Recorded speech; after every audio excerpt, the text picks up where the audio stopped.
السلام علیکم ورحمۃ اللہ وبرکاتہ۔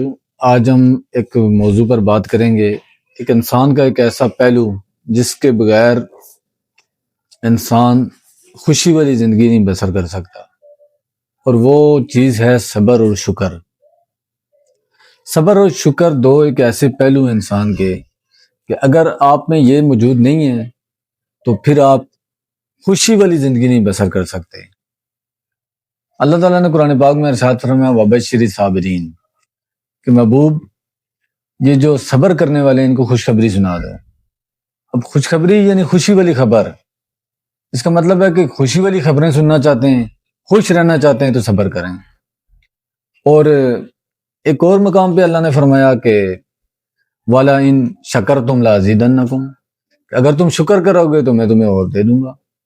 یعنی کہ صبر اور شکر دو ایسی چیزیں ہیں کہ اگر آپ کے اندر موجود ہیں تو پھر آپ کی زندگی بڑی اچھی گزرے گی۔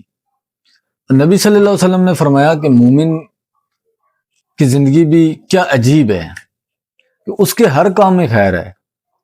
فرمایا اگر وہ اس کو کوئی خوشی پہنچتی ہے تو وہ شکر ادا کرتا ہے اور یہ بھی اس کے لیے بہتر ہے، اور اگر کوئی اسے برائی پہنچتی ہے تو وہ صبر کرتا ہے اور یہ بھی اس کے لیے بہتر ہے۔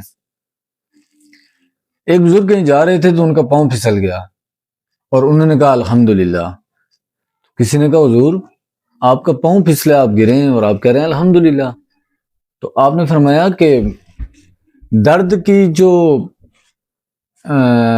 درد ہے، اس گرنے کی وجہ سے جو درد ہوا وہ تو اپنی جگہ، لیکن میں اس سے شکر ادا کر رہا ہوں کہ اللہ تعالیٰ نے مجھے جان سے بچا لیا، یا میری آنکھ بچ گئی ہے، بڑا وضو کوئی ضائع ہونے سے بچ گیا ہے۔ تو اب دیکھیں صبر کرنے والا بندہ کس طرح پوزیٹیو ہو جاتا ہے۔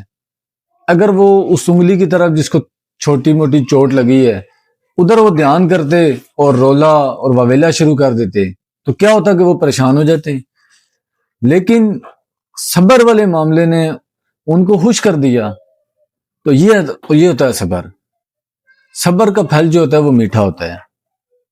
ایک جو بیج ہے وہ زمین میں جاتا ہے اور بڑے لمبے عرصے تک وہ زمین کی گہرائی میں اندھیرا برداشت کرتا ہے، زمین کی سختی برداشت کرتا ہے، لیکن اس کے بعد جو اس میں پھل لگتا ہے وہ بڑا میٹھا ہوتا ہے۔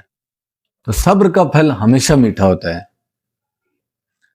امید ہے یہ باتیں آپ کو اچھی لگی ہوں گی اور آپ صبر اور شکر سے کام لیں گے تو انشاءاللہ آپ کی زندگی بہت اچھی ہوگی۔ میں ہوں ڈیجیٹل دنیا میں، میرا نام ہے عبداللہ انصاری۔ آپ کو اگر میری باتیں اچھی لگتی ہیں تو میرے چینل کو آپ سبسکرائب کریں، میرے پیج کو فالو کریں۔ السلام علیکم۔